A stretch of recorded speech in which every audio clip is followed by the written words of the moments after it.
Assalamualaikum warahmatullahi wabarakatuh. Halo, apa kabar pemirsa? Senang sekali hari ini Suara Rakyat kembali hadir menjumpai Anda bersama saya Sofia Aryani. Dan tentunya pemirsa, pada episode kali ini kita akan membahas seputar tentang carut marut penetapan tanah di kawasan timur Surabaya. Dan tentunya saya sudah bersama dengan Wakil Ketua DPRD Surabaya. Selamat siang Bapak Selamat Tony. siang Mbak Selamat Sofia. siang. Alhamdulillah, apa kabar Bapak? Alhamdulillah baik, Alhamdulillah sehat. luar biasa baik Bapak ya. Ya, Baik pemirsa, kita akan mengupas tuntas seputar tentang carut marut penetapan tanah di kawasan timur Surabaya bersama dengan Bapak Ahatoni. Baik Bapak, dengan isu yang sudah ada pada saat ini, saya mendengar beberapa terkait tentang penetapan tanah di kawasan timur Surabaya, betul. yang mana kira-kira bagaimana peran DPRD Surabaya menanggapi keluhan masyarakat terkait dengan penetapan tanah mereka sebagai kawasan konservasi di pantai timur Surabaya. Ya, kaitan dengan penetapan kawasan Pantai Timur Surabaya sebagai kawasan konservasi memang membawa implikasi yang banyak. Mm-mm. Kemudian juga membawa konsekuensi logis yang harus dilakukan oleh pemerintah kota. Walaupun latar belakangnya itu semua adalah dilakukan dalam kerangka untuk kepentingan publik. Kepentingan publik yang dimaksud adalah yang pertama untuk menjaga kawasan konservasi itu biota tanaman flora fauna dan berbagai macam habitat ekologi yang ada di dalam kawasan timur, Oke. yang itu ada kawasan hutan mangrove dan sebagainya, itu bisa terjaga dengan baik. Oke, baik. Dan kemudian yang kedua, kita juga perlu ada belt kota, karena kota ini ada di pinggir laut, yang juga harus ada keamanan. Barangkali ada satu semacam bencana alam seperti tsunami yang terjadi di beberapa tempat, itu bisa menjadi benteng pertama Oke, baik. ketika itu terjadi. Dan ketika itu ditetapkan menjadi kawasan konservasi untuk kepentingan publik, maka pemerintah punya kewajiban. Karena itu harus mengganti. Betul. Kemudian proses penggantiannya ini kan harus secepatnya menurut Betul. saya. Karena kami mendengar bahwa pihak-pihak yang ada di kawasan timur itu tidak semuanya itu orang yang memiliki latar belakang ekonomi kuat. Betul, Bapak. Mereka pun juga ada yang beli kablingan contohnya 10, 20 atau berapa, dan dengan harapan setelah itu diangsur bisa dibangun, dipakai untuk hunian. Tetapi setelah mereka itu lunas, tidak bisa mengangsur, dan mereka akhirnya sekarang masih banyak di antara mereka yang tinggal di kos-kosan. Betul. Kemudian juga antri di rusun juga belum dapat juga. Dan begitu juga dari pengusaha-pengusaha yang dulunya memiliki kapital untuk membeli tanah di sana. Saya ketemu beberapa pihak. Mereka dulunya membeli dengan dalam tanda kutip dana pinjaman. Oke, baik. Tapi dengan harapan kan untuk dijadikan sebagai satu bisnis properti atau apa. Tetapi kenyataannya setelah itu dilunasi, proyek tidak bisa kunjung selesai. Nah, Oke. ini adalah sebuah kerugian-kerugian dari masyarakat yang bisa kita dengar. Dan sisi lain kita juga sudah koordinasi dengan pemerintah kota, bahwa pemerintah kota itu bermaksud untuk melakukan pembelian dengan bertahap. Oke. 5 tahun sekali berapa, 5 tahun sekali berapa, kan gitu. Dan penetapan ini sudah berjalan tahun 2007, kalau tidak salah ditetapkan melalui Perda Tata Ruang nomor 3 tahun 2007. Dan artinya sampai sekarang kan sudah berjalan berapa tahun gitu. Oke. Dan kami khawatir kalau pemerintah kota tidak segera ganti rugi kepada mereka, Betul. mereka akan menghitung kerugiannya sejak tanggal penetapan sampai sekarang. sekarang. Oke. Itu ada kerugian material, ada kerugian imaterial yang mereka bisa hitung. Oke. Dan itu akan menjadi sebuah persoalan baru. Nah, sehingga kami meminta dengan sangat ini kepada pemerintah kota untuk bisa segera memikirkan agar persoalan konservasi tanah di timur Surabaya bisa diselesaikan secara tuntas. Oke, lebih baik. cepat gitu. Berarti memang dari DPRD Surabaya atau pemerintah kota sendiri masih belum ada langkah konkret sampai sekarang Pak untuk menuntaskan hak tanah tersebut. Iya, ada langkah-langkah itu ketika yang kawasan yang kemarin ditetapkan kawasan konservasi sudah diresmikan oleh BRIN bersama Bu Mega yang kapan hari. Oke. Dan itu kan menjadi satu hal yang bisa kita lihat bahwa kawasan Timur Surabaya untuk konservasi sudah jalan. Oke. Tetapi kan itu kawasan yang memang itu di-hire oleh pemerintah dan itu menjadi sesuatu yang bisa ditunjukkan kepada publik bahwa pemerintah memang punya satu langkah-langkah yang konkret untuk mewujudkan kawasan konservasi itu. Bahkan adalah dikemas juga sebagai kawasan wisata mangrove dan kemudian untuk kepentingan-kepentingan lain. Jadi tidak sekedar hanya untuk lahan konservasi, tetapi juga untuk rekreasi gitu. Nah sekarang kan persoalan kembali lagi pada di luar area itu yang mesti harus kita pikirkan. Yang pertama itu kaitan dengan hak-hak keperdataannya dari masyarakat dan kemudian tanggung jawab daripada pemerintah. Maksud kami kalau toh itu dari pemerintah kota tidak mencukupi keuangannya bisa minta bantuan kepada pemerintah pusat. Disegerakan pemerintah provinsi begitu. Supaya itu kan bisa menjadi bagian daripada tanggung jawab kita bersama. Betul. Ya gitu. Jadi tidak hanya pemerintah kota saja yang bertanggung jawab atas hal ini ya Pak? Ya, pernah kapan hari saya sempat datang ke Kementerian Lingkungan Hidup begitu, menanyakan tentang hal itu, bahwa Surabaya itu dibantu untuk menyelesaikan kawasan konservasi supaya segera bisa kita kelola secara maksimal fungsi konservasi itu. Gitu. Oke, baik. Namun apakah sejauh ini pemerintah pusat sudah mengetahui juga Pak akan hal ini atau memang masih belum dibicarakan? Mengetahui sudah, karena penetapan tata ruang itu kan bagian terintegrasi antara pemerintah daerah, pemerintah provinsi dan pusat. Sehingga mana kawasan hutan lindung, mana kawasan kawasan seperti yang di mana di daerah Alas Roban dan sebagainya begitu kan, itu kan menjadi satu aset-aset yang perlu dipikirkan dalam rangka menjaga ekosistem supaya masih tetap ada keseimbangan, apakah itu keseimbangan kaitan dengan kebutuhan air, oksigen atau mungkin satwa-satwa yang mesti harus kita pertahankan gitu. Dan ini kompleks gitu. Tetapi itu kan tidak boleh lalu merugikan masyarakat karena semua itu dilakukan dalam rangka untuk kepentingan kesejahteraan masyarakat. Oke, baik Pak Hattori, kita akan lanjutkan lagi untuk sesi kali ini di segmen yang selanjutnya. Dan untuk pemirsa, untuk lebih lengkapnya masih tetap bersama kami, jangan kemana-mana.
Baik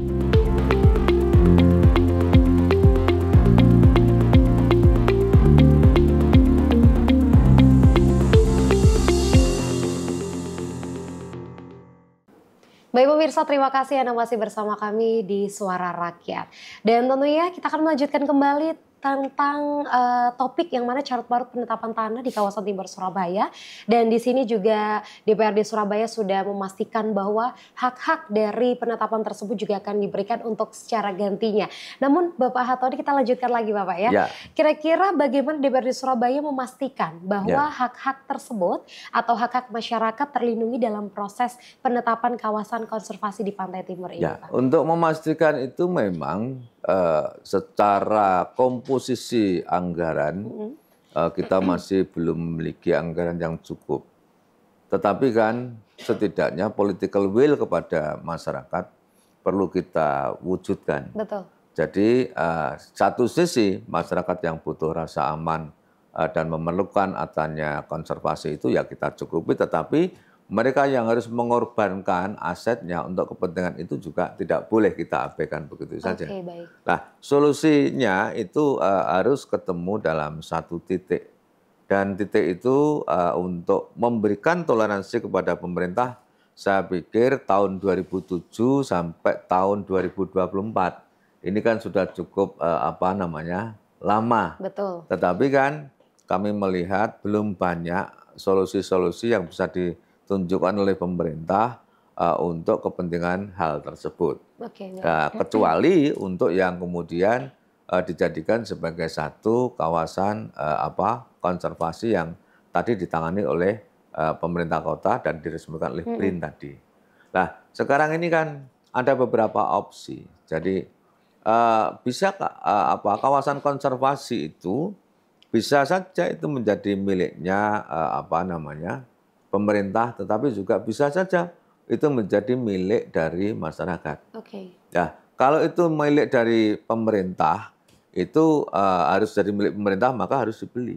Betul. Tetapi kalau kemudian itu adalah boleh untuk masyarakat, maka ada skema-skema bagaimana masyarakat bisa memanfaatkannya, tetapi kemudian sekian persen dia harus tetap menanami dan kemudian tetap menjaga kelestariannya. Begitu. Betul. Nah, kemudian ini yang perlu disampaikan. Kalau memang itu tidak bisa, bisa saja pemerintah. Kami melihat kan ada beberapa pengembang yang bergerak di dalam bidang properti seperti ada Pakuwon begitu. Betul. Kan.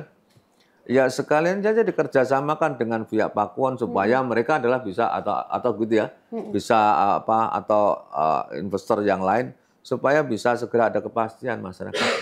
Untuk tetapi penggantian tersebut, Pak ya. Ya lah, kemudian nanti pelaksanaannya tinggal dibuat set plan seperti apa yang dikehendaki pemerintah supaya kawasan konservasi itu juga dalam tanda kutip ada, kemudian dalam tanda kutip berfungsi, tetapi juga sisi lain itu bisa digunakan dalam rangka untuk mengcover terhadap kepentingan sektor privat yang tadi diajak untuk bersinergi menyelesaikan masalah kebutuhan itu secara win-win gitu. Oke, baik. Apakah untuk pergantian ataupun hak-hak yang lainnya itu sudah ada dialog atau diskusi publik, Bapak, yang dilakukan oleh DPRD Surabaya untuk mendengarkan aspirasi masyarakat seputar penetapan tersebut? Saya melihat masyarakat dari Pantai Timur Surabaya berulang kali datang ke komisi-komisi dewan dan sudah beberapa kali hearing. Mereka menyampaikan keluhannya, kemudian diteruskan kepada pemerintah kota untuk kemudian direalisasikan. Tetapi sampai sekarang toh juga masih belum ada jawaban. Oke, baik. Belum ada satu bukti-bukti yang lebih konkret itu terhadap apa yang mereka mau.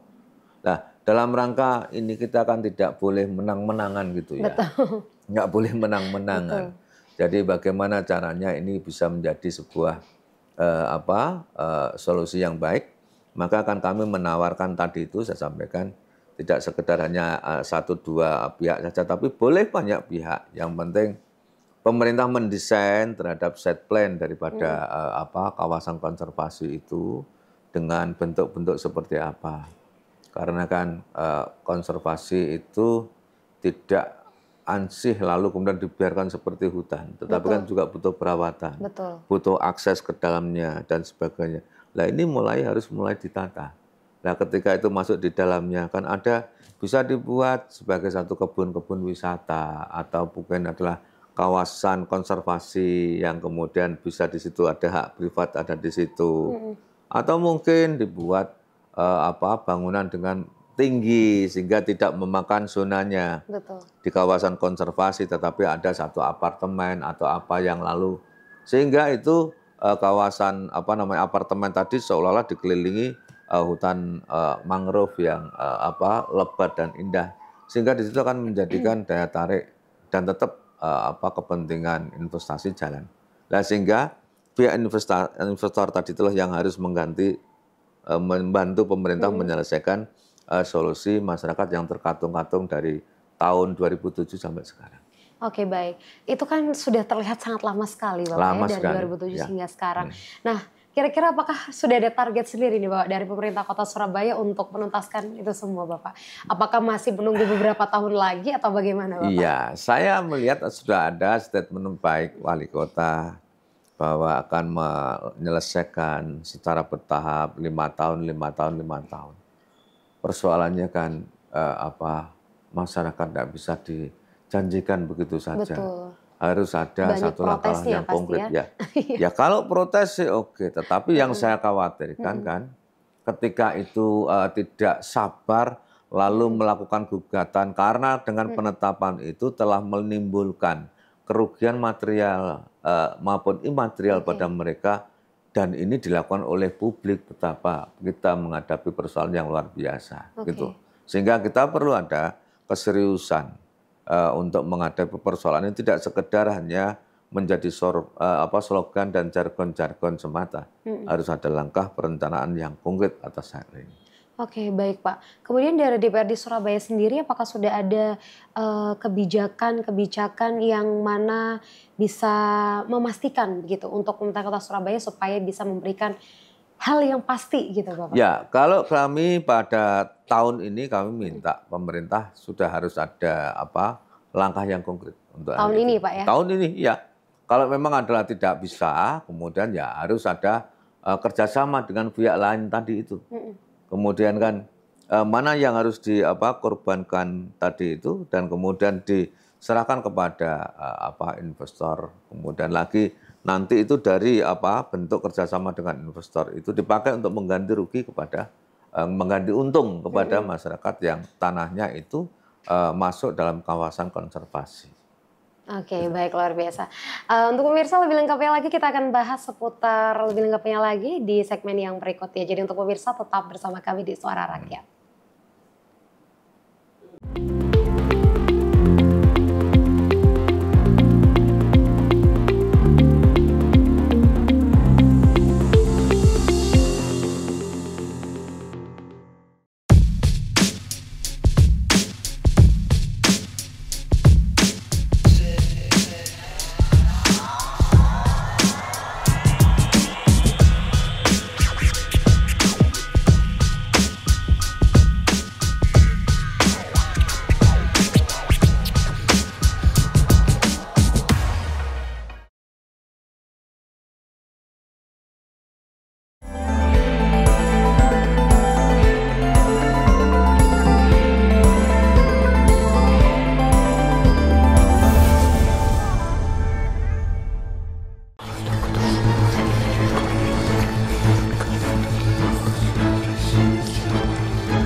Baik pemirsa, terima kasih Anda masih bersama kami di Suara Rakyat. Tentunya tadi sudah disampaikan oleh Bapak Ahatodi bahwa tahun ini kebijakan dari DPRD Surabaya bagaimana caranya pemerintah Kota Surabaya juga sudah harus memberikan realisasi ya atau kepastian gitu di tahun ini. Nah, kira-kira Bapak apa dari DPRD Surabaya sendiri atau peran apa dari DPRD Surabaya sendiri dalam memastikan transparansi ataupun akuntabilitas dalam kebijakan yang Bapak sampaikan tadi? Bapak. Yang perlu saya sampaikan bahwa gagasan ini sudah gagasan bersama dan sudah ada perdanya, dan kita juga sudah mendorong wali kota untuk membuat perwali sebagai satu bentuk langkah taktisnya, langkah ya praktek di lapangannya, administratif maupun yang lain sebagainya, sehingga dari situ akan nanti muncul sebuah roadmap penyelesaian. Seperti apa penyelesaian itu? Mana yang bisa di-cover sendiri oleh pemerintah kota, mana yang harus dikerjasamakan dengan pihak lain, atau mana kalau memang adalah dalam proses kajian ulang itu ada sesuatu kawasan yang mungkin harus dilepaskan. Mungkin bisa jadi tidak menutup kemungkinan karena itu dianggap sebagai satu titik-titik yang sudah aman sehingga itu perlu dilepaskan sehingga bisa kembali lagi kepada masyarakat.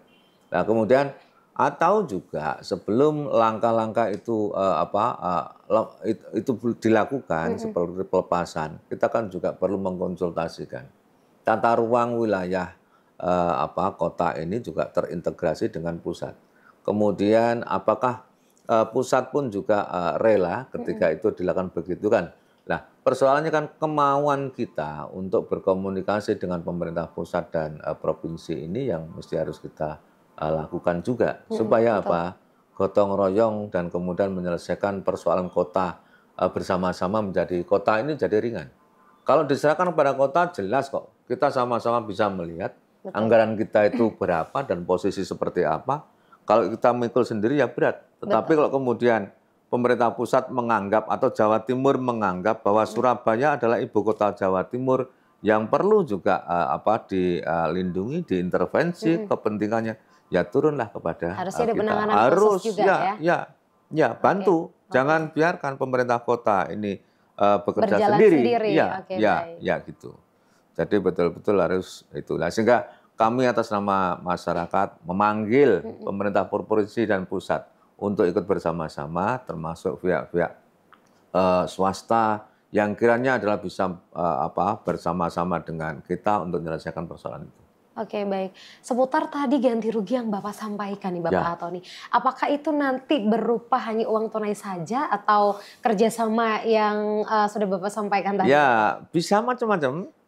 Nanti kan diurai, kita bisa umpama ada masyarakat yang waktu itu niat insunnya ingin membeli untuk hunian dan ternyata itu tetap untuk konservasi. Tetapi bagaimana supaya mereka tetap punya hunian?